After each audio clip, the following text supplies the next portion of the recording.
서로 다른 비핵화 셈법을 가지고 있는 북한과 미국, 양측의 기싸움이 새로운 국면으로 진입하는 양상입니다.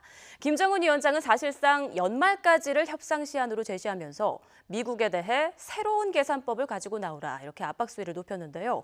김정은 위원장의 시정연설 내용을 중심으로 한반도 정세 짚어보겠습니다. 홍현익 세종연구소 외교전략연구실장 그리고 양무진 북한대학원대학교 교수와 함께하겠습니다. 두 분 안녕하십니까? 안녕하십니까? 네, 앞서 리포트로도 좀 전해드리긴 했는데요. 먼저 교수님, 하노이 회담 결렬 이후 이번에 처음으로 이제 김정은 위원장이 입장을 밝힌 것 아니겠습니까? 어제 시정연설 한 50분 정도 됐다고 하는데요. 어떤 메시지를 주로 읽으셨는지 총평부터 좀 부탁드릴게요. 그렇죠. 이제 이 김정은 위원장이 시정연설을 했다. 예. 북한에서 최고 지도자가 최고 인민회의에서 시정연설을 한 것은 한 25년 만에 처음이죠. 예. 그래서 그만큼 김정은 위원장이 대내적으로 체제가 안정화됐다. 권력을 모두 장악했다. 막 이렇게 볼 수 있겠죠. 예. 핵심적인 내용은 여러 개 있습니다만도 시정연설의 처음부터 끝까지 보니까 주로 이 한반도 문제, 다시 말해서 남북관계 문제와 북미관계 문제에 대해서 역점을 뒀다 보여지고, 특히 남북관계에 있어가지고 남북 간 두 개의 정상선언, 다시 말해서 문재인 정부 들어가지고 이 4.27 판문점선언과 9월 평양 공동선언, 여기에 대해서 철저한 이행 의지 이렇게 여기죠. 물론 그 이행 의지를 밝히면서 지금 이제 남측은 중재자, 촉진자, 이것을 오지랖 이런 표현가 됐죠. 네, 맞습니다. 이것보다도 오히려 민족 이익의 관점에서 보면서 북한 편을 좀 들어달라. 뭐 이것은 외교적으로 적절한 표현은 아니다. 저는 그거 봅니다. 왜냐하면 적어도 정상국가의 정상적 지도자 이렇게 하면은 좀 뭔가 민족 공동 이익에 대해서 여러 가지 이야기 있지 않습니까? 여기에 대해서 오지랖한 표현은 정상으로서 좀 적절히 보여주고, 예. 그다음 대미 관련해가지고 이것도 마찬가지입니다. 이것도 지금 먼저 6.12 이 북미 정상 성명 철저한 이행이 있는데 미국이 하노이 정상회담에서 뭔가 미국식 정치적인 계산법, 다시 말해서 뭐냐, 이렇게 전면적 비핵화를 요구하면서 일방적인 요구했죠. 그럼 여기에 대해서는 결코 수용할 수 없다. 예. 지난 2월인가요? 3월인가요? 이 최선희 부상의 이런 외신 기자회견, 여기에 대해서 재확인했죠. 어떻든 간에 지금 이제 대미, 대남 메시지가 좀 더 분명해졌다. 그런 측면에서 나름대로 우리는 의미를 부여할 수 있다. 이런 생각이 듭니다. 네, 실장님께서는 이번 시정연설 어떻게 들으셨습니까? 네, 일단은 뭐 연말까지는 도발하지 않겠다는 걸 확실히 했기 때문에 예. 올해는 뭐 그렇게 아주 파국이 있지는 않겠다라는 일단 생각이 들고요. 네. 그리고 북미 3차 정상회담도 할 용의가 있다. 이것도 뭐 좋은 쪽인데, 네네. 근데 이제 내용 면에서는 그렇다고 해서 우리의 입장을 완화하지는 않겠다라고 했기 때문에 우리의 도전적 과제들은 많이 산적해 있다. 이렇게 그 북한이 자기의 입장을 조금 그 미국 쪽으로 다가서려고 하는 마음이 전혀 없다는 것을 이제 확실하게 하고 있기 때문에 네. 우리로서는 사실상 이제 중재를 해야 되는데 북한의 김정은 위원장을 문재인 대통령이 어떻게 잘 설득할지 이게 좀 우려가 좀 되긴 합니다. 예. 그러나 어쨌든 아직 금년이 8개월이나 남았기 때문에 네. 이 우리에게 과제는 많지만 일단은 미국으로부터 남북 정상회담에 대한 지지를 얻어냈기 때문에 이 만나서 그리고 톱다운 방식에 대한 트럼프 대통령의 지지 의사, 그리고 김정은 위원장도 자기가 해결할 수 있다는 저런 자신감을 보이고 있기 때문에 가능성은 널려 있다 이렇게 이제 보이고요. 그리고 양 교수님께서 잘 말씀하셨듯이 김정은 위원장의 권력 위상이 훨씬 더 강화된 것 같습니다. 예. 최고인민회의뿐 아니라 당 중앙위원회 전원회의라고 하는 게 북한에서 제일 권력 센 사람 한 200명이 모이는 건데, 그런 회의 할 때도 과거에는 이 다른 정치국 상임위원들하고 옆에 나란히 앉았는데 지금 혼자 딱 앉고 200명을 마주 보면서 얘기를 해요. 네. 이건 완전히 그 전제군주가 된 듯한 느낌이기 때문에 김정은 위원장은 굉장히 자신감이 넘치는 것 같고, 그러나 이제 하노이 정상회담에서의 약간의 충격을 완화시키기 위해서 거기에 대해서도 좀 해명을 하고 일단은 중장기적으로 제재 국면을 대비하려는 그런 체제를 갖추는 그런 모습이기 때문에 우리의 역할이 과연 예. 녹록하겠냐, 이런 약간의 우려는 좀 듭니다. 앞서 양 교수님께서는 몇 가지 발언을 좀 지적해 주셨어요. 적절치 않았다. 이번 김정은 위원장의 그 발언 수위는 어떻게 보셨습니까?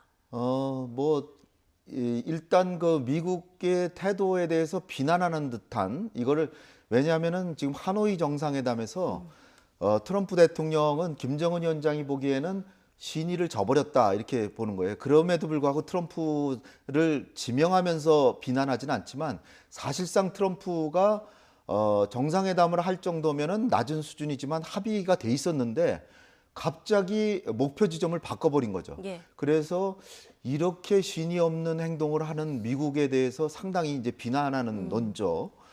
그리고 김정은 위원장으로서는 이게 최고 존엄이 가가지고 성과를 못 냈잖아요.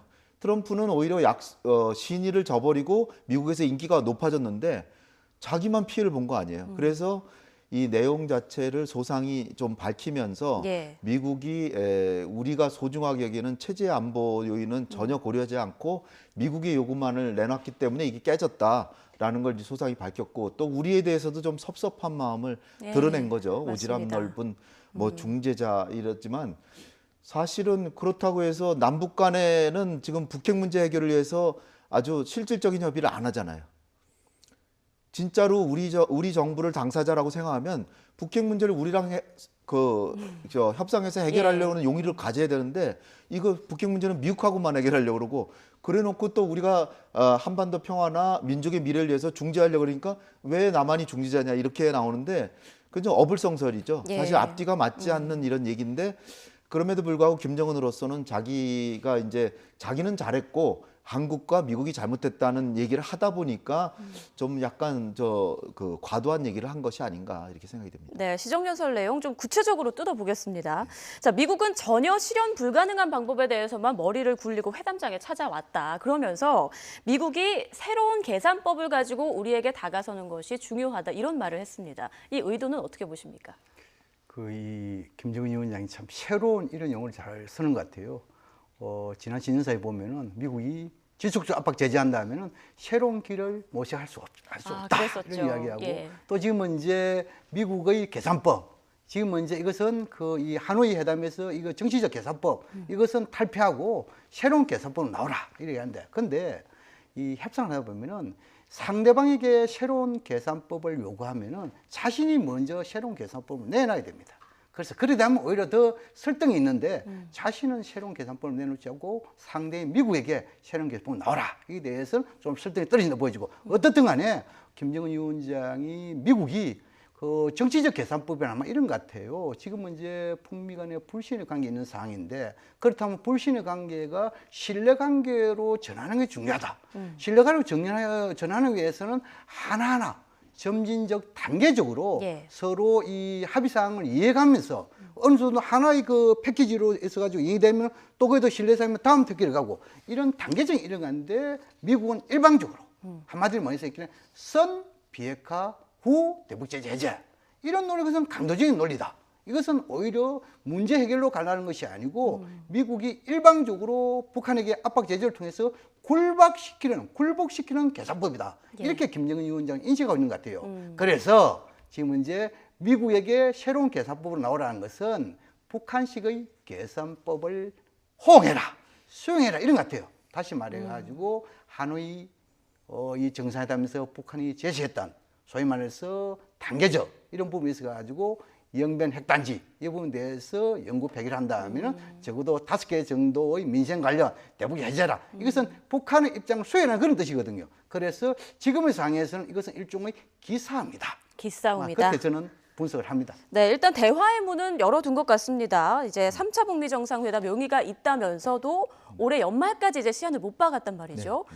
올해 연말까지라는 그 의미는 어떻게 보셨습니까? 김정은은 자기는 뭐 죽을 때까지 집권할 거라고 생각을 하기 때문에 저렇게 시한을 정한 건 미국을 압박하기 위해서죠. 트럼프 대통령은 내년 들어가면 이제 대선에 몰두할 수밖에 없기 때문에 연말까지 북핵 문제 해결 안 된다면 내년에 갑자기 해결되기는 사실상 어렵고 따라서 연말까지 기다린다고 하는 건 상당히 기다려주겠다라는 것으로 저는 보입니다. 예. 뭐 올 여름까지도 아니고 연말까지이기 때문에 어차피 이제 내년에 가면은 트럼프 대통령이 뭐 전국 돌아다니면서 유세하고 막 그래야 되는데 그쵸. 언제 김정은하고 만나서 그거 하겠습니까? 그리고 아까 이제 말씀드렸던 양 교수께서 말씀하셨던 그 계산법 저는 이제 그걸 뭐 어떻게 보냐면 이 미국이 계산이 잘못됐다는 건 북핵이라고 하는 것을 하나의 상품으로 볼 때 이게 최소한 10,000원의 가치가 있는데 그거를 한 8,000원 부르면 그래도 이해가 되는데 1,000원밖에 안 주겠다. 뭐 이렇게 생각을 하는 거예요. 네. 북한의 입장에서 생각하면 3대에 걸쳐서 20년 이상 미국과 국제사회에 제재를 무릅쓰고 핵을 개발했잖아요. 그렇죠. 이건 체제 안보를 위해서 반드시 해야 된다라고 엄청난 제재를 받으면서 했는데 미국이 지금 얘기하는 거는 제재 조금 완화해 줄 테니까 핵을 포기해라는 거예요. 그러면 20년 동안 헛수고한 거잖아요. 제재가 있는 줄 뻔히 알면서도 핵을 개발했는데 그러니까 김정은의 계산법은 요번에 제재를 거의 실질적으로 해제를 해주고 그다음에 실질적으로 비핵화를 하면 다른 걸 줘야 되는 거 아니냐. 20년 동안의 노고에 대해서. 제재 플러스 네. 알파. 그럼 북한의 예. 20년 동안은 완전 헛수고한 게 되잖아요. 제재만 풀어준다면. 그렇죠. 그리고 실제로 미국이 제가 보더라도 미국이 제재만 풀어주고 핵을 다 통째로 그냥 포기하라고 한다면 미국은 도대체 무슨 성의를 보인 겁니까? 미국은 사실상 돈이라고는 한 푼도 안 들어가는 거잖아요. 말로써 제재하고 실제로 다른 나라 제재 하나 감시만 해놓고 제재 좀 풀어줄 테니까 20년 동안 북한이 한 걸 다 포기하라고 하는. 그러니까 그 김정은의 머릿속에 있는 계산법은 예. 미국하고는 너무나도 다른 거죠. 그러네요. 그러나 이제 우리가 제3자 입장으로 볼 때도 김정은이 이번에 좀 너무 많은 걸 부른 거예요.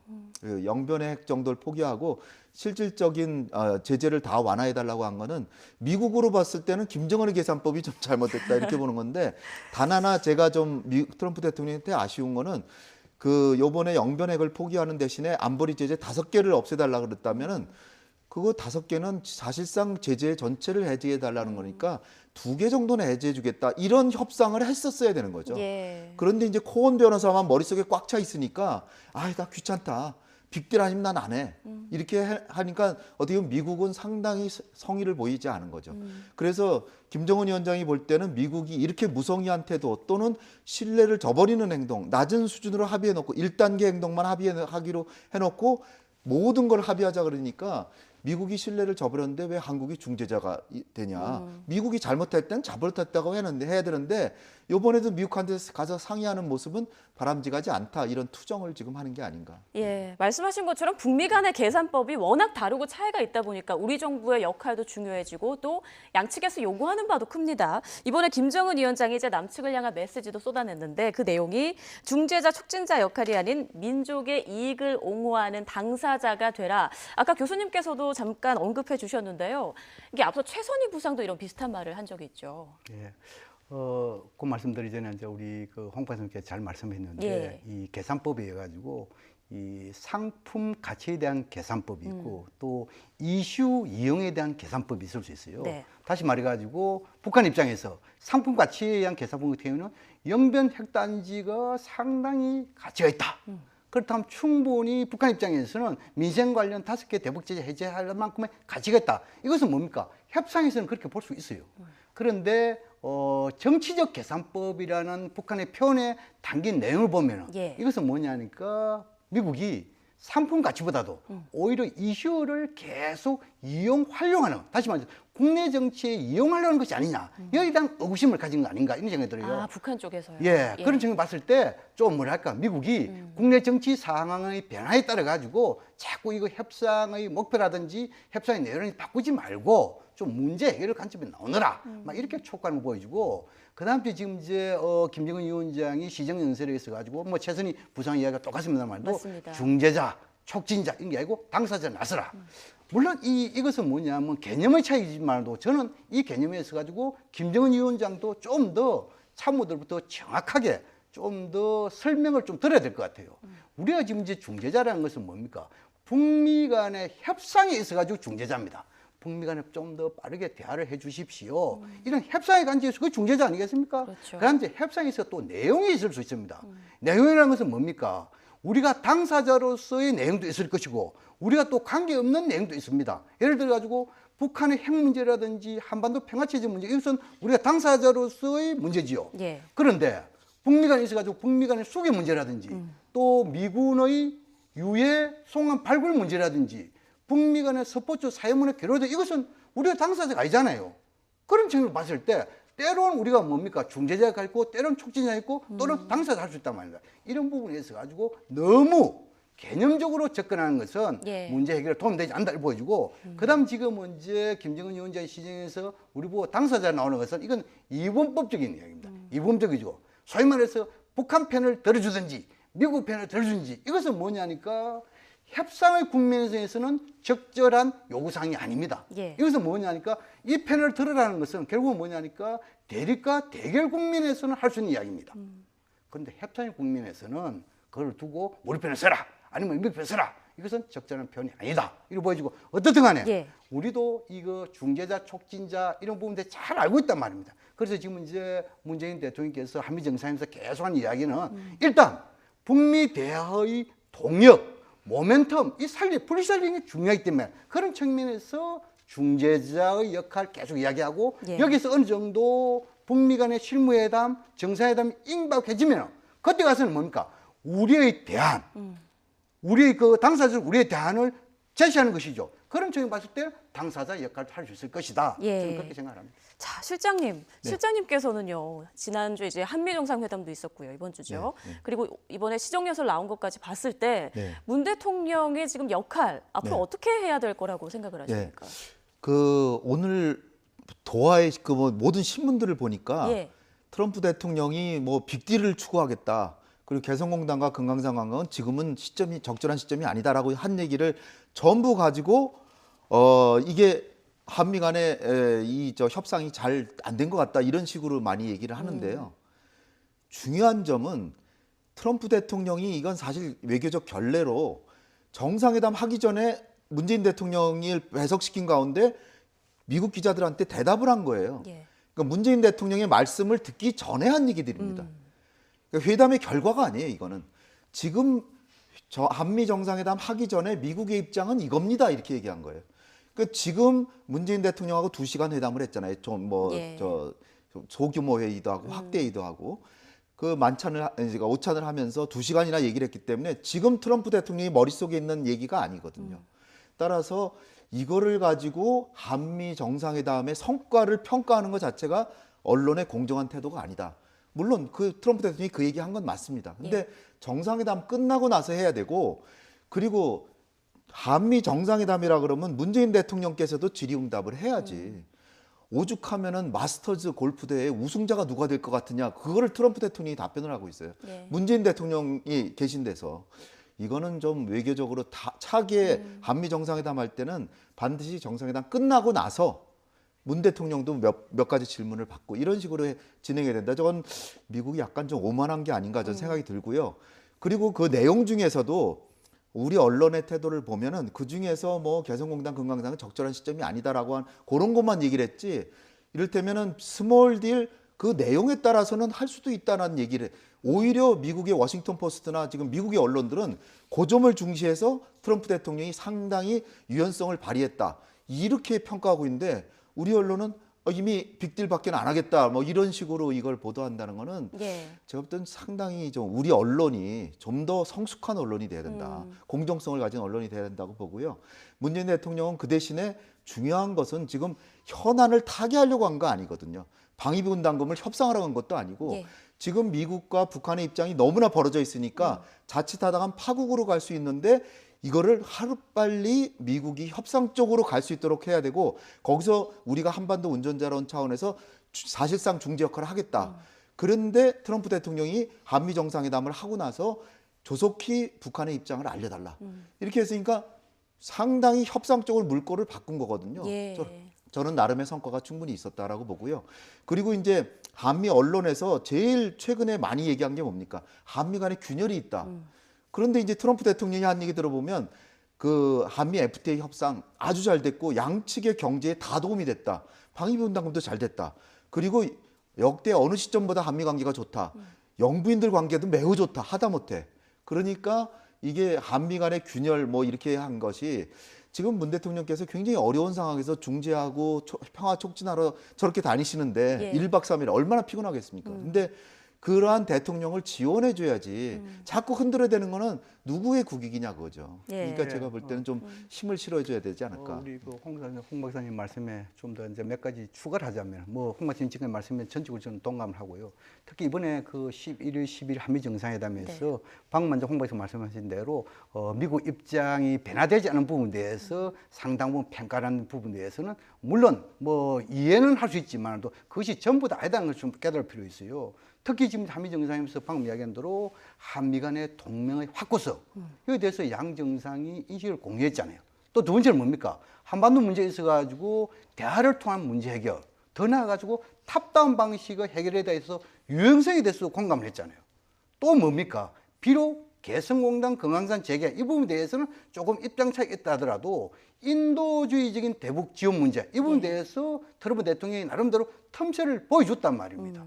또 그 특히 뭡니까? 제재에 관련해 가지고 특히 지금 이제 제재 압박은 지속하되 추가 제재에 대해서는 하지 않겠다. 이것은 뭡니까? 대화의 문을 열어놓고 있단 말이에요. 또 특히 하나 더 추가한다면은 지금 이제 트럼프 대통령이 우리 대통령께 혹시 남북 정상회담을 하면 북한 입장을 해달라. 이것은 뭡니까? 중재자 역할. 과거의 문재인 대통령에 대한 수석 협상가. 이 부분에 대해서 연장선에 보면은 나름대로 북미 간 대화의 필요성에 대해서 뭔가 한국 역할을 기대하고 있단 말입니다. 예. 이런 부분에 대해서 우리는 이것을 갖다가 소홀히 평가해서는 안 된다. 예. 이것을 좀 더 강조하고 싶습니다. 한미 정상회담에 적지 않은 성과 의미가 있었다라는 두 분 모두 또 말씀을 해주셨는데, 자 마지막 질문을 좀 드려야 될 것 같습니다. 자 이제 이번에 뭐 한미 정상회담에서 문 대통령이 이제 남북 정상회담을 추진할 계획이다 이런 언급을 하기도 했고요. 대북 특사 가능성도 이야기가 나오고 있는데 앞으로 참 우리가 과제가 많지 않습니까? 이 시나리오들 어떻게 전망하십니까? 일단은 뭐 굿 이너프 딜 이게 뭐 아주 충분히 좋은 딜. 이거는 스몰 딜이냐 빅 딜로 서로 치열하게 기싸움하고 있는데 용어를 바꿔서 중간선에서 만나면 양측의 이익이 된다는 거를 이제 지혜를 발휘해서 만들어낸 용어입니다. 이걸 가지고 이제 해야 되고 거기다 하나 더 더하는 건 스냅백이라 그래서 북한이 이렇게 그렇게 어렵게 개발한 핵인데 예. 이걸 폐기한다는 거 아닙니까? 포기한다는 거면 상응 조치를 해줘야 되는데 상응 조치를 해주면 미국은 또 북한이 또 그거를 악용해서 나중에 신뢰를 저버린 행동할지 모른다 그런 거 아니에요. 그래서 나온 게 스냅백이란 제도예요. 그래서 상응 조치를 하되 북한이 약속한 약속을 이행하지 않으면 다시 제재를 가하는 이런 여러 가지. 또 하나는 북한은 살라미 전술이라고 해서 이 이슈를 여러 개로 한 10개, 20개로 나눠서 단계마다 해서 한 서너 단계 가면 북한이 사실상 제재가 해제돼서 북한만 일탈된 행동을 할 수도 있다. 이렇게 미국이 보는데 그렇다면 그걸 10단계가 아니라 한 3단계로만 나누자. 그리고 조기 앞서서 많은 성과를 내도록 하자. 이렇게 하는 아니기 때문에 미국이 끝까지 빅딜만 고집하면 저는 협상은 되지 않는다고 봐요. 왜냐하면 정말 3대째 이렇게 체제에 목숨을 걸고 개발한 핵인데 거기에 상응하는 가치를 줘야죠.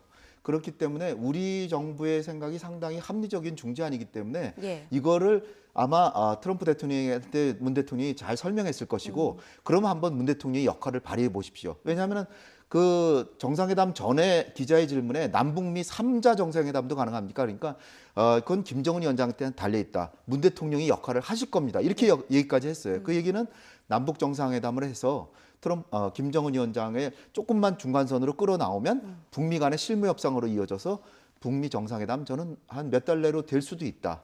이런 희망을 가지고 몇 지금 달 내로요. 네. 그 4.27 정상회담 1주년 계기로 이제 뭐 이루어질 거다 이런 얘기도 있는데 거기에 대해서는 어떻게 보시나요? 4.27에 되는 것도 좋지만 예. 그거는 이제 푸틴 대통령이 중국의 1대1로 정상회담 때문에 이제 베이징을 방문하는데 그게 4월 말쯤 돼요. 예. 거의 비슷한 시기이기 때문에 그때 김정은 위원장이 푸틴 대통령을 만나는 일정이 있을 수도 있어요. 그러니까 이 정상회담 일자라는 거는 상당히 조율을 해봐야 되기 그렇죠. 때문에 예. 그 일정이 이번에도 트럼프 대통령 만나는 시간이 충분하지 않았던 이유는 빨리 정상회담을 해야 되는데 트럼프 대통령이 얼마나 바쁜 사람입니까? 그래서 그 시간을 2시간을 이렇게 쪼개서 이렇게 얻어낸 거거든요. 그러니까 그런 측면이 있다고 생각하면 남북 간의 정상회담 뭐 작년에 5월 달처럼 판문점에서 원포인트 정상회담 그렇죠. 아마 그렇게 될 예. 것 같습니다. 네, 알겠습니다. 여기까지 듣겠습니다. 지금까지 홍현익 세종연구소 외교전략연구실장, 양무진 북한대학원 대학교 교수와 함께 한반도 정세 짚어봤습니다. 두 분 고맙습니다. 감사합니다.